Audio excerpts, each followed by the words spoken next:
सुन के ये कली बात के जोरे हाथ मेरे कछु तुम जो मांगो महाराज दिए हम सोई।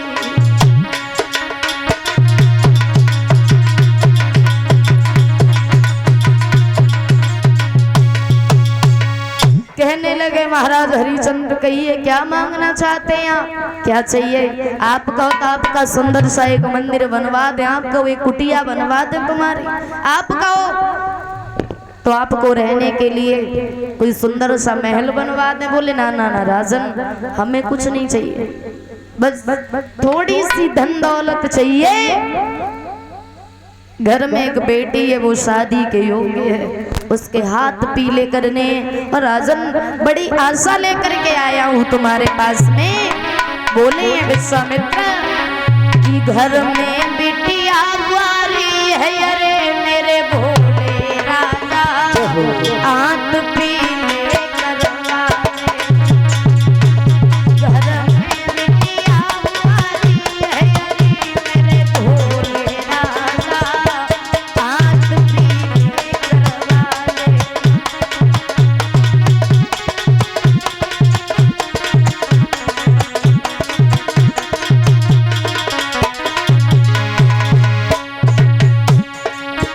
कछु होई धन की दरकार, अरे मेरे भोले राजा हाथ पीले करवा दे। घर में बिटिया ग्वारी है, अरे मेरे भोले राजा हाथ पीले करवा दे।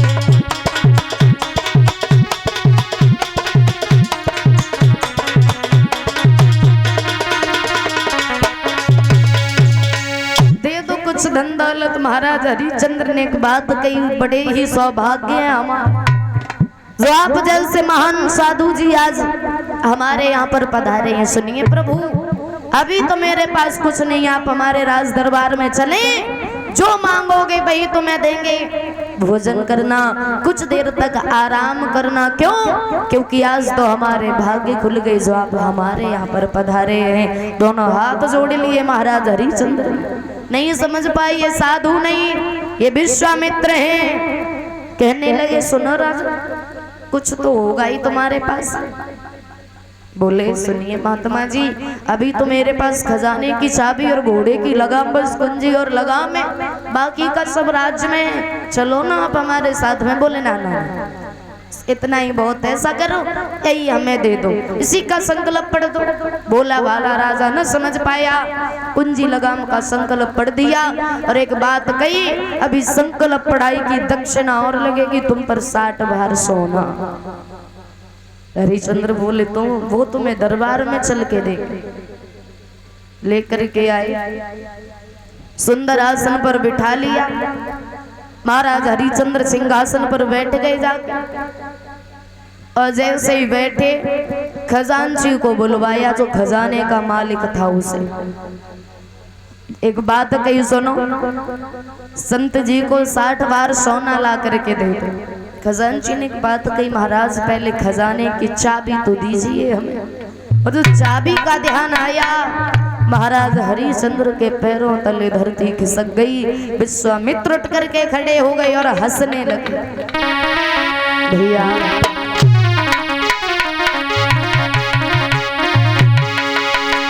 कि राजा ने खजांची बुलवायो और आज्ञा दई सोना लाने की। सोई विश्वामित्र ने और मुझसे क्या के तब कही गई बात ठिकाने।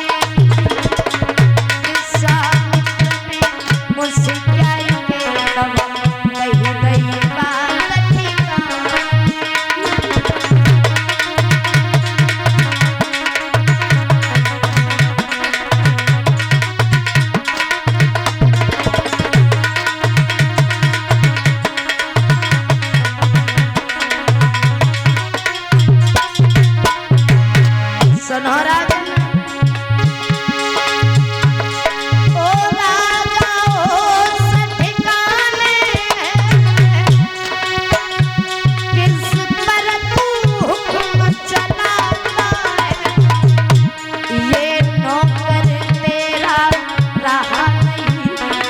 पर सेवा करवा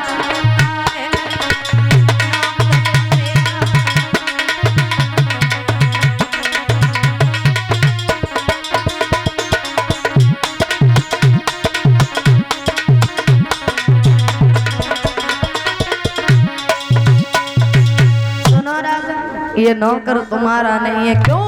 अरे कुंजी और लगाम में सब राजपाट आ गया, ये नौकर चाकर, ये गद्दी, ये राजपाट सब हमारा है। अब हमें वो चाहिए जो इस राज्य से बाहर हो। हरिश्चंद्र के दिमाग में झटका लगा, आज हमसे बहुत बड़ी भूल हो गई। खैर कोई बात नहीं। आगे बढ़े विश्वामित्र, कहने लगे क्या हुआ हरिश्चंद्र, बुरा लग रहा है, उदास हो गए, बोल दो कि हम धर्म से हार गए। बोले ना ना ना महाराज, आपकी भावनाओं को हम समझ रहे हैं, हम वो हैं जो प्राणों को दे सकते हैं लेकिन धर्म से अधर्म नहीं कर सकते हैं। क्षमा करना, आपका 60 बार सोना जो मुझ पर कर्ज है वो भी तुम्हारा चुका दूंगा। ऐसा करो, आपने कहा कि अब हमें वो चाहिए जिस राज्य से बाहर हो, आप हमें बेच लो। बोले तुझे बेचने से 60 बार सोना पूरा थोड़ी नहीं हो जाएगा। हरिश्चंद्र बोले पत्नी एक पुत्र है, हम तीनों को बेच लो तो पूरा हो जाएगा। विश्वामित्र हंसने लगे, अरे ऐसी किसकी पत्नी होगी जो अपने पति के साथ में बिक जाएगी। हरिश्चंद्र बोले मेरी पत्नी है, पतिव्रता रानी है, जैसा कहता हूँ वैसा ही करते हैं। जाओ जरा पूछ करके आओ। आज महाराज हरिश्चंद्र की आंखों में आंसू हैं, जा रही है महाराज महलों में।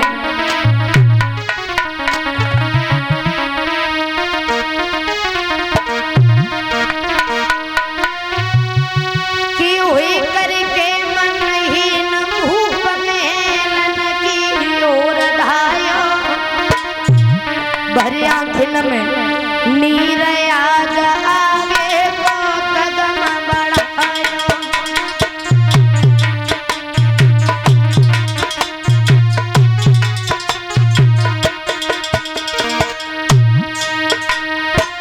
पहुंचिए महलन में राजतारा में आवत देखो,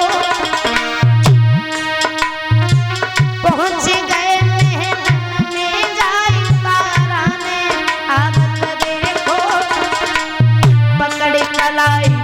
पति अपने की आसन पे बैठारो।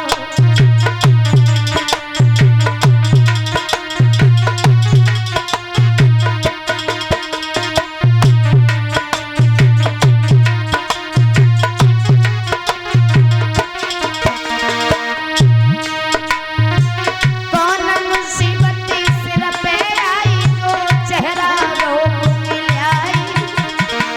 बोली है रानी तारा महाराज, कौन मुसीबत सिर पे आई जो चेहरा रोग मिलाई।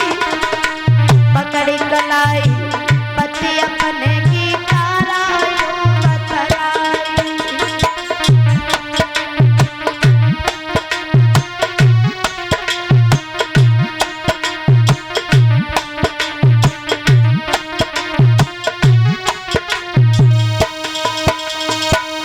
रानी तारा ने पूछ लिया क्या बात है महाराज, आप इतने उदास क्यों हैं, कोई बात है मन में हमें बताइए। महाराज हरिश्चंद्र कुछ नहीं बोले। तारा ने पूछा आखिरकार बात क्या है महाराज, आप कुछ बोल क्यों नहीं रहे। हरिश्चंद्र की आंखों में आंसू देख करके तारा की आंखों में आंसू आ गए।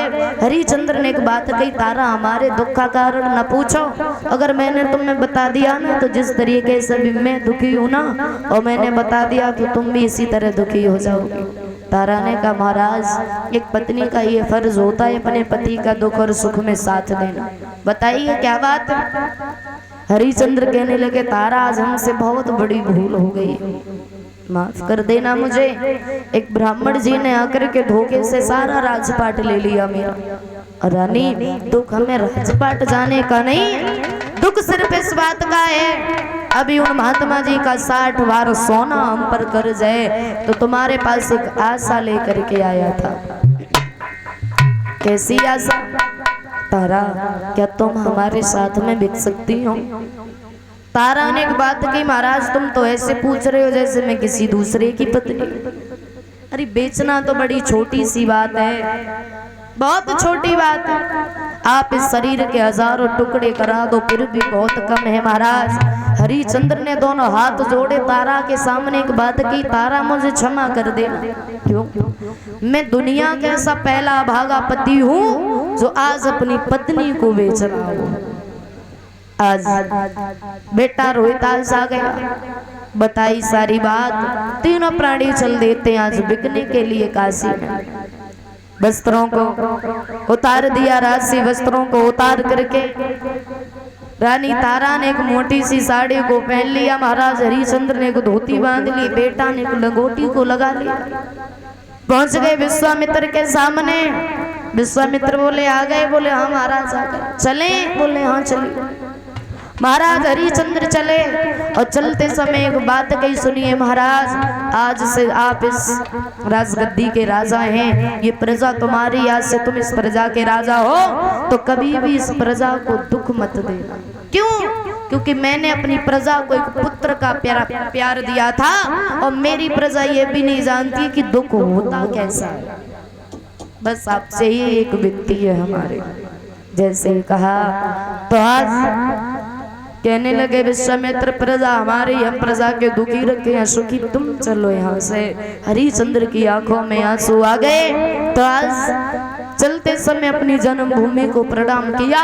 महाराज हरिश्चंद्र चले। वो रानी तारा जो कभी महलों से बाहर नहीं निकलती थी, आज जा रही है काशी में बिकने के लिए। ऊपर से धूप पड़ रही है, नीचे से जमीन बहुत गर्म है। चलते चलते तारा के पैरों में छाले पड़ गए, खड़ी हो गई तारा, रोने लगी, महाराज अब नहीं चला जाता। अरे पैरन पड़ी गए छाले में कैसे चलूं,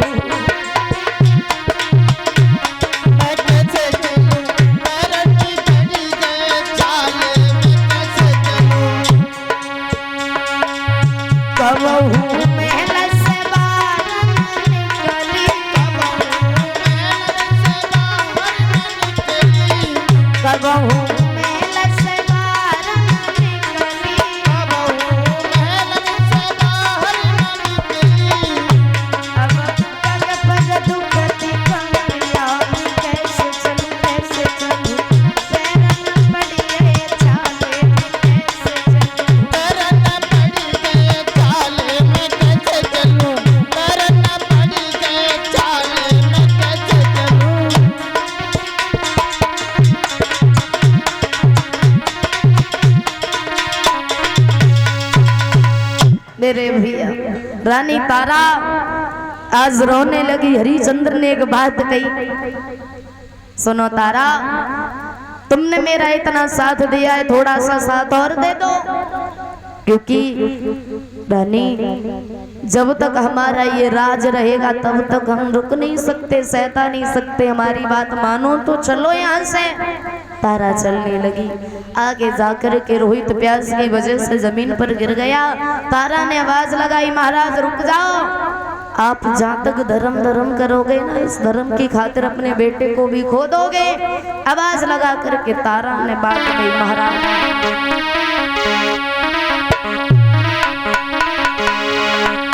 अरे सैया ने कछाया मेरे से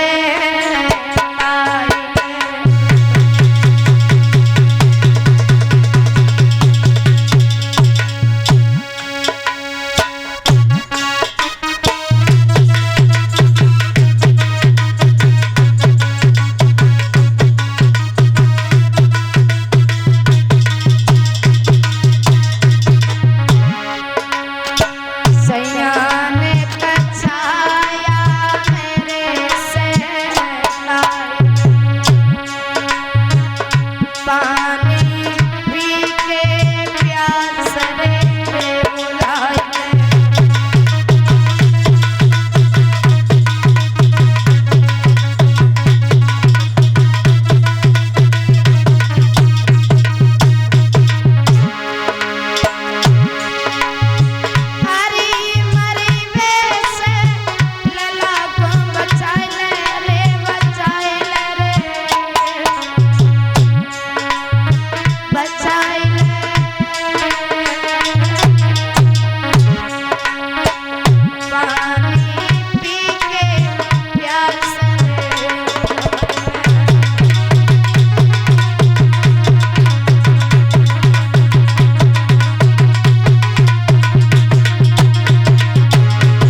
महाराज हरिश्चंद्र ने एक बात कही, तारा साहस मत तोड़ना। क्यों?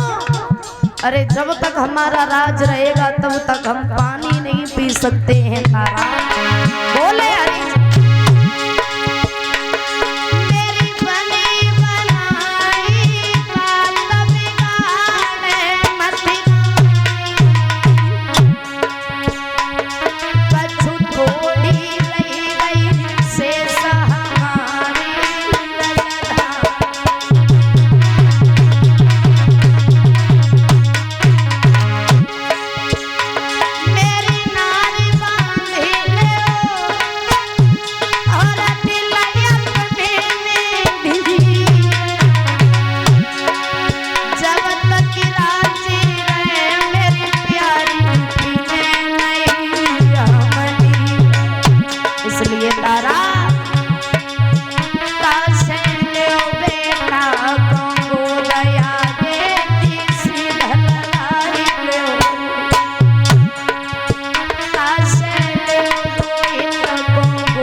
आज महाराज हरिश्चंद्र ने जैसे ही कहा, विश्वामित्र आ गए। क्यों हरिश्चंद्र? ऐसे ही चलोगे? क्या बात है, प्यास लगी है, पानी पी लो, अपनी पत्नी को पानी पिला दो, इस बच्चे को भी पिला दो। अगर तुम तीनों में से एक भी मर गया ना तो नुकसान तो हमारा होगा, तुम्हारा कुछ नहीं बिगड़ेगा। हरिश्चंद्र बोले, क्षमा करना महात्मा जी, जब तक हमारा राज रहेगा पानी को हम छू भी नहीं सकते। तारा ने भी मना कर दिया, रोहित ने भी मना कर दिया।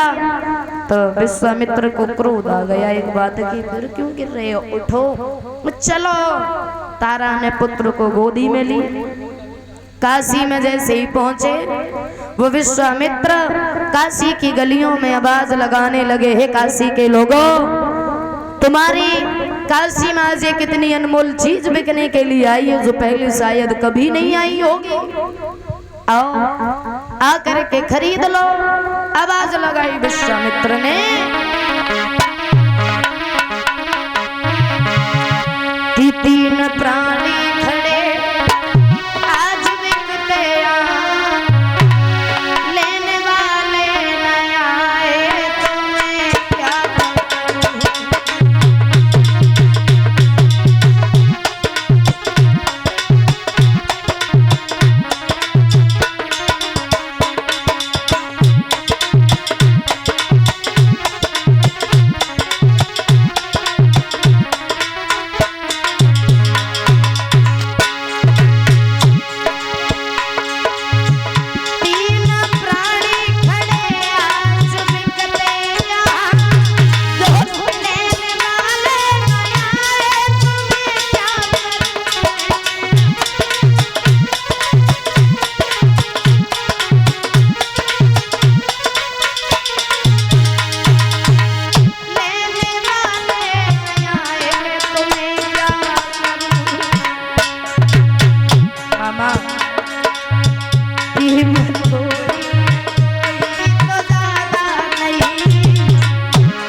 आवाज लगा। और जैसे ही आवाज लगाई तो आज उस काशी नगरिया का एक कालू मेहतर है। जैसे ही कालू मेहतर आया कहने लगा कि ओ महात्मा जी बोलो। सीताराम सीताराम सीताराम, खुश रहो प्रसन्न रहो। ये कह रहे हाँ आप ही ने बेच रही है? बिल्कुल आपने सही सुना है, मैं ही बेच रहा हूँ। ये बताइए उस मर्द की कितनी कीमत है? इस मर्द की कीमत, हाँ जी, इस मर्द की कीमत है 20 भार सोना। 20 भार सोना? बिल्कुल ज्यादा नहीं? बिल्कुल ज्यादा नहीं है, बिल्कुल एक दाम की दुकान है, नहीं तो दुकान से नीचे ताड़ी देगी। हम इसे खरीदना चाहते हैं बिल्कुल क्योंकि हमारे यहाँ पर पानी भरने वाला कोई नहीं। ले जा ले जा, चाहे पानी भरवा चाहे और कुछ करवा, ले जाओ। सुनो सुना थोड़े कम हो जाते तो सादा ठीक रहे। बिल्कुल नहीं, रत्ती भर कम नहीं। कोई बात नहीं। 20 बार सोने में उस कालू मेहतर ने महाराजा हरिचंद्र को खरीद लिया। और हरिचंद्र जैसे ही चले तो तारा ने आवाज लगाई, रुक जाओ महाराज, कहाँ जा रहे हो? अरे पहले हमें बेचो, उसके बाद में खुद बिकना। क्यों? क्योंकि जो चीज अपनी आंखों के सामने बिकती है उस चीज पर हमारा अधिकार रहता है, और जो चीज अपनी पीठ के पीछे बिकती है उस चीज पर तुम्हारा कोई हक नहीं रहता। आवाज लगा के तारा बोली है, महाराज खड़े हो जाओ।